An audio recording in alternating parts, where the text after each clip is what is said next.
오늘은 믿음 세 번째 말씀, 믿음의 연단. 믿음이란 무엇인가? 믿음의 시작. 그래서 믿음의 조상인 아브라함을 살펴봤고요. 오늘은 믿음의 연단이라고 해서 믿음의 세 번째 부분을 살펴보도록 하겠습니다. 제가 한 번은 아내와 순천을 갈 때가 있었습니다. 이제 제가 6살이 다 돼서 어디가 빠르고 어디가 느리고 어디가 차가 밀리는지는 다 알아요. 샛길이 어딘지 지름길이 어딘지 촥촥촥촥 이제 막 가죠. 근데 석창사거리를 지나서 이제 순천으로 가는 자동차 전용도로를 가려고 하는데 갑자기 내비게이션이 띨렁띨렁 하더니 이게 신풍 율촌 쪽으로 가라는 거예요. 그럼 한참 돌아가는데 왜 일로 가라고 그러나? 기계가 고장이 났나? 혹시 자동차 도로에 무슨 일이 있는가? 근데 마침 제가 지나가던 막 그 속도가 그 갈림길에 있어서 빨리 결정을 해야 됐거든요. 그냥 밀려봤자 뭐 10분 상관이겠지 하면서 자동차 도로로 그냥 쑥 갔습니다. 밀리건 돌아가건 비슷하겠지 하고 쑥 갔습니다. 근데 얼마 가지 않아서 엄청 밀리기 시작하는 거예요. 도로 공사도 있었고, 이 터널에서 또 이게 여러 가지 이제 사고가 겹쳐서 차가 30분 이상 지체돼서 이게 거북이 걸음을 해서 가는 거예요, 계속. 그래서 제가 많이 후회했죠. 내비게이션 말을 들을 걸. 아내 다음에 말을 잘 들을게. 내비게이션인데. 그날 배운 게 있습니다. 내비게이션이 가르쳐주는 대로 돌아가는 길이 오히려 가장 빠른 길일 수 있는 거죠. 그런데 하나님께서 우리를 인도하실 때도 그렇습니다.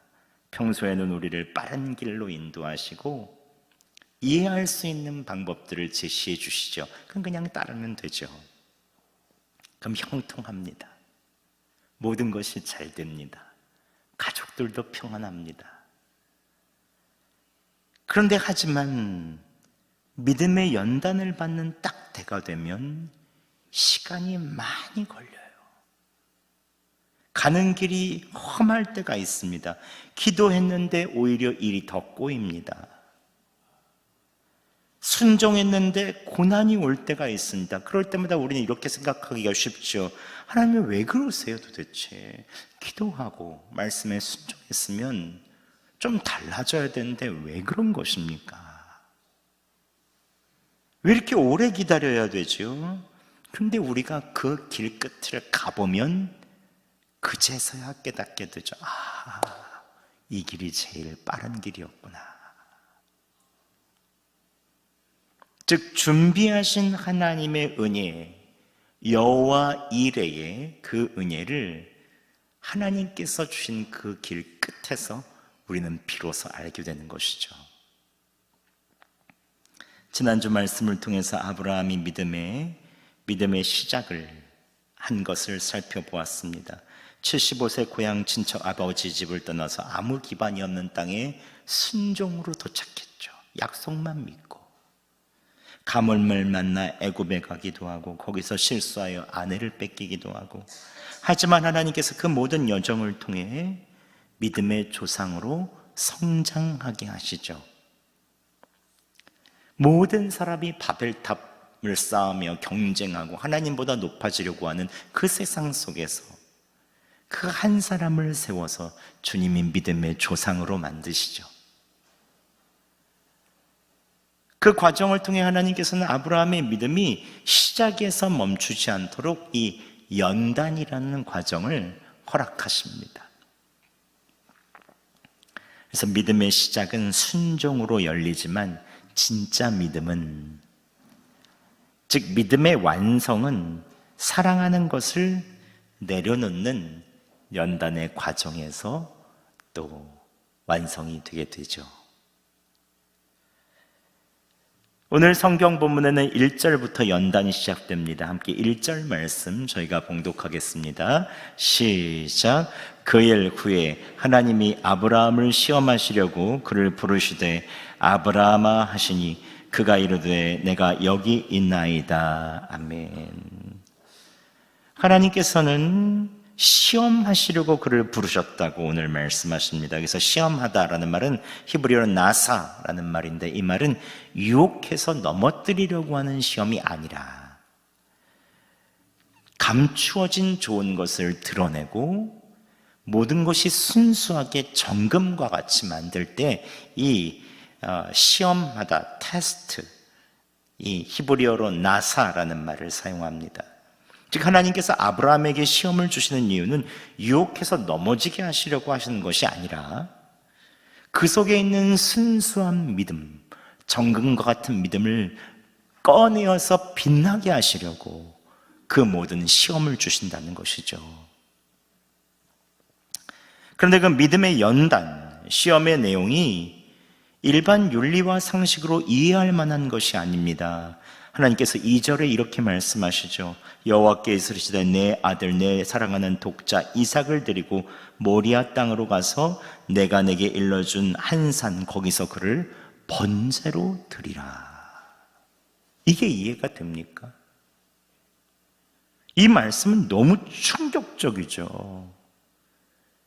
이삭은 그가 100세 때 얻은 약속의 아들, 그 아들을 보고 너무 하나님도 웃으시고 나도 웃고, 그래서 그 아브라함의 그 이름이 이삭이잖아요. 웃다. 아브라함의 기쁨이었고 아브라함의 미래였죠. 그 아들로 인해서 모레알 같은 많은 자손, 별과 같은 자손을 주시겠다고 약속하신 거죠. 이 아들은 너무 귀한 아들이죠. 하나님도 아브라함에게 이삭이 어떤 존재인지 명확히 아셨어요. 오늘도 말씀하시잖아요.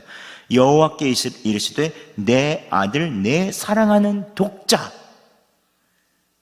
내 아들 내 사랑하는 독자를 데리고 가서 번제로 드리라는 거예요.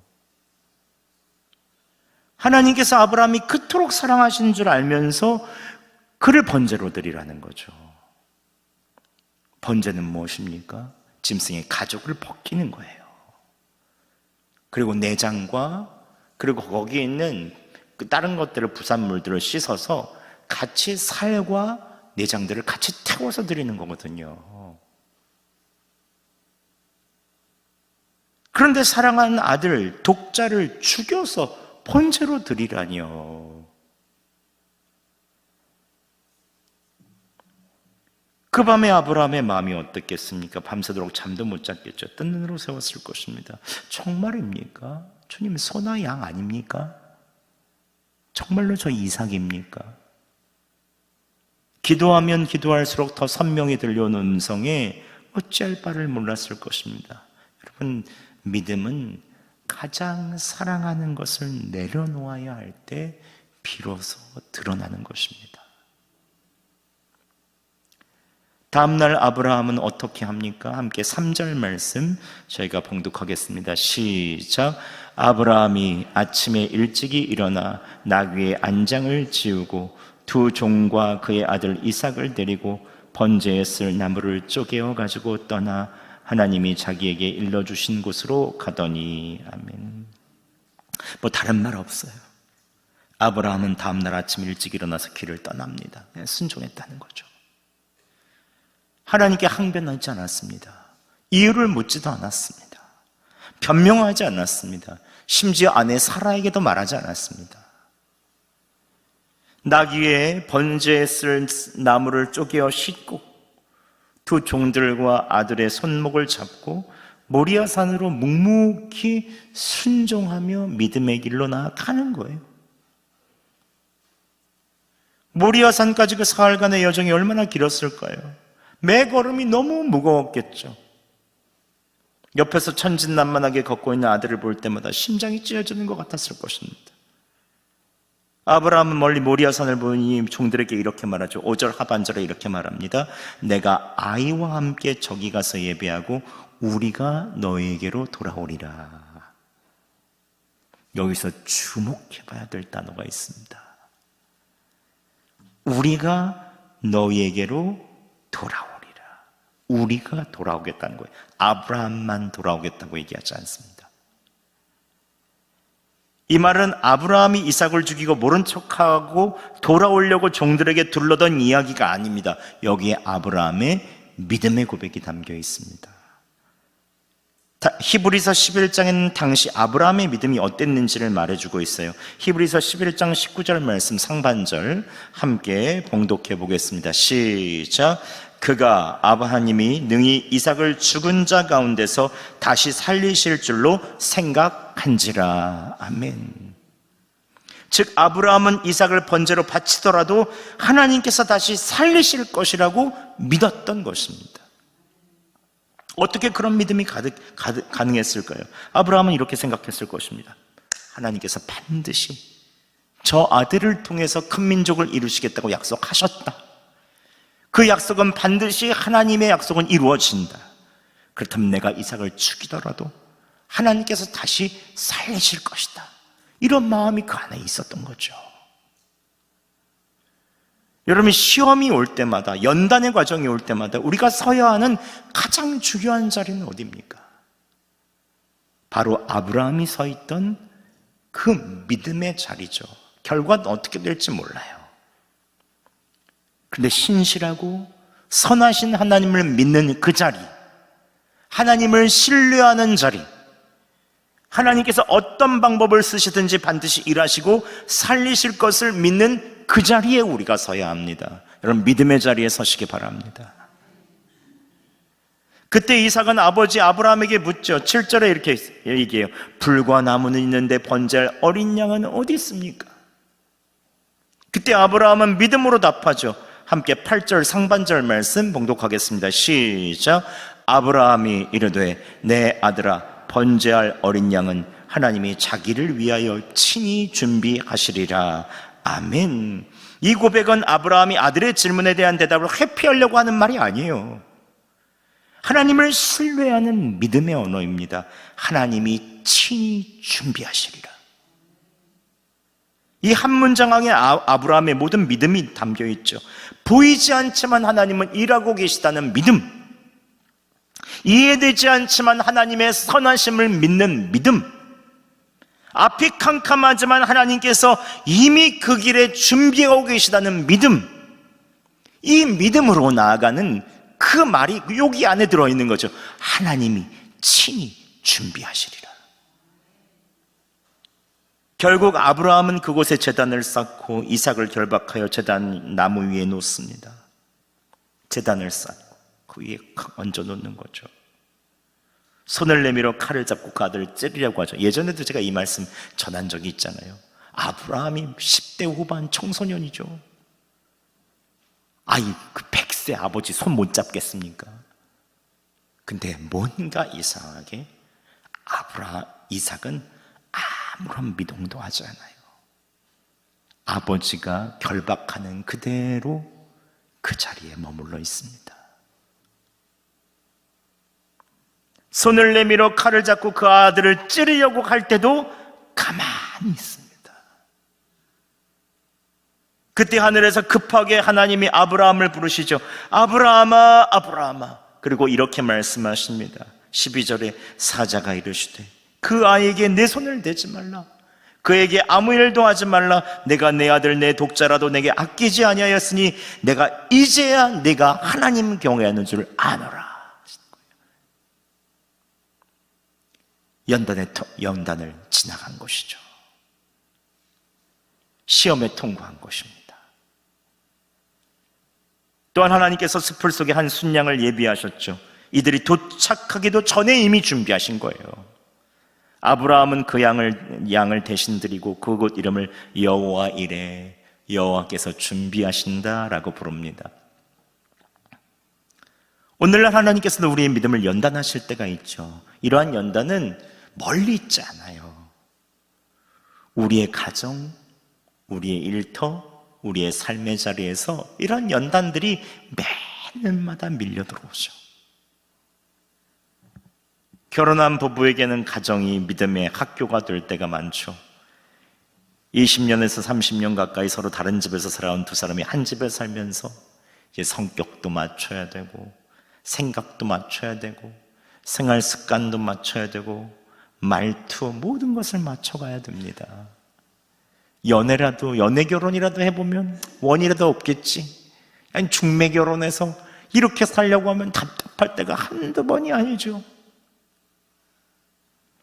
사랑하는 사람일수록 더 포기하기가 어렵죠. 사실 내 뜻대로 바꾸고 싶고 내가 원하는 대로 만들고 싶습니다. 그럴 때마다 우리는 말하죠. 주님, 저 사람 때문에 내가 너무 힘들어요. 하지만 하나님께서는 이렇게 말씀하시는 것만 같죠. 내가 그 사람을 통해서 너를 다듬고 있다. 직장에는 일터가 연단의 장소가 됩니다. 부당한 대우를 받았을 때, 승진에서 누락되었을 때, 억울한 일을 당했을 때 주님께 여러 가지 마음이 들죠. 최선을 다했는데 왜 이런 일이 생깁니까?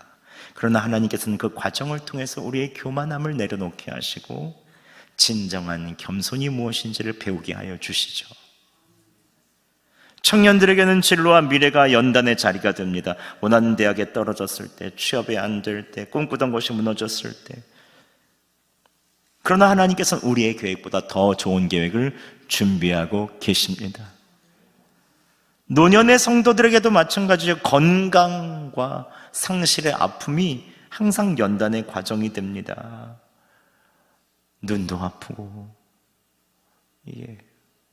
허리도 아프고 머리도 아프고 귀도 잘 안 들리고 조금씩 어딘가 고장나는 것 같을 때 평생 의지했던 것들을 하나씩 내려놔야 될 때, 사랑하는 사람들과 이별해야 될 때, 주님, 내가 이제 저에게 남은 것이 뭡니까? 라는 껍데기밖에 없는 것 같은 마음이 들죠.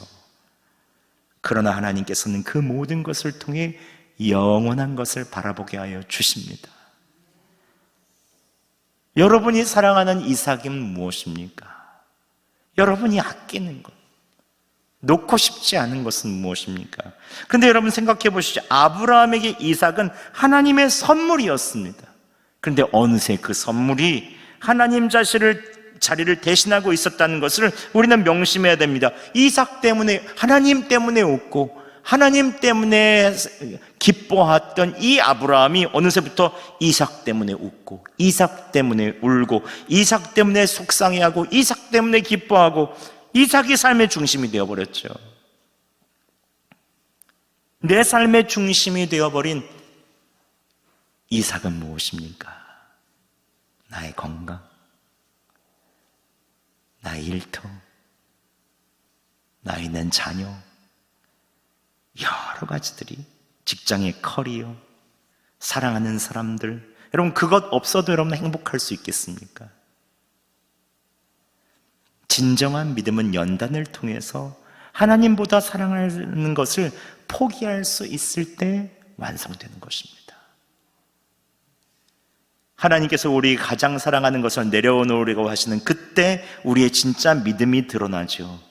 믿음은 내가 사랑하는 것을 내려놓고 주님의 길을 떠나는 것입니다.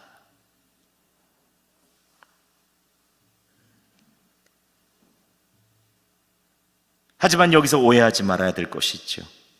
하나님께서는 우리가 사랑하는 것들을 빼앗으려고 하시는 것이 아닙니다. 하나님께서는 우리가 그것을 올바르게 사랑하고 올바르게 다스리기를 원하십니다. 하나님 중심으로 모든 것을 사랑하고 하나님 중심으로 모든 것을 다스리기를 원하시는 것이죠. 이게 하나님의 그 마음입니다. 하나님의 자리에 두지 말고 하나님의 선물로 그녀를 그냥 받는 것이 필요하죠. 오늘 아브라함이 이삭을 드린 이 사건은 단지 아브라함의 시험에 있는 이 일만이 아닙니다. 아브라함만의 믿음만을 성장해 주기 위해서 이 사건이 있는 것은 아닙니다. 이 사건은 먼 훗날 하나님 아버지의 구원 계획과 사랑을 보여주는 아주 명확한 사건이죠. 아브라함은 번제로 드리려고 나무 위에 아들 이삭을 올려놓았습니다. 그러나 하나님께서는 인류의 모든 죄를 용서하시기 위해서 나무로 된 십자가 위에 그 아들 독생자를 못 박아두시죠. 아브라함은 칼을 들어 아들을 찌르려고 했습니다. 하지만 하나님께서는 십자가에서 예수님의 살에 깊이 못을 박으시죠. 하나님께서는 이삭을 찌르려는 아브라함의 이름을 급히 부르며 그 손을 멈추셨습니다. 그러나 하나님께서는 예수님을 향한 손을 멈추지 않으셨습니다. 그가 찔림으로 우리가 나음을 받고 그가 상함으로 우리가 더욱더 회복을 얻기 때문에 주님께서는 예수 그리스도를 향한 고난의 그 십자가를 결코 멈추지 않으셨죠. 아브라함의 칼은 이삭에게 닿지 않았습니다. 하지만 로마 병정의 칼은 예수님의 옆구리를 찔렀죠. 이삭은 살았습니다. 그러나 예수 그리스도께서는 죽으셨습니다. 아브라함은 아들의 죽음을 대신할 양을 받았죠. 하나님께서는 우리를 위해서 독생자 예수 그리스도 어린 양을 우리에게 주셨습니다. 우리가 살 수 있는 이유는 하나님께서 그 독생자를 아끼지 않고 우리에게 다 내어주셨기 때문이죠. 가장 사랑하는 아들 독생자 예수 그리스도를 우리에게 남김없이 내어주신 것은 곧 하나님 당신을 내어주신 것이죠. 하나님께서 그 아들이신 예수 그리스도의 심장을 찌르셨기 때문에 우리에게 있는 생명이 나아지게 되었고 우리의 삶이 예수 그리스도로 말미암아 참다운 구원을 받게 되었습니다. 아브라함이 이삭을 바쳤던 모리아산, 그곳은 훗날 예루살렘 성전이 세워진 곳입니다. 그곳에서 멀지 않은 곳에 골고다 언덕이 있죠. 다 같은 곳이죠. 하나님께서 독생자 예수 그리스도를 십자가에서 못 박으신 바로 그곳, 하나님께서 아브라함을 위해 어린 양을 준비하셨듯이 우리를 위해 예수 그리스도를 준비하셨습니다.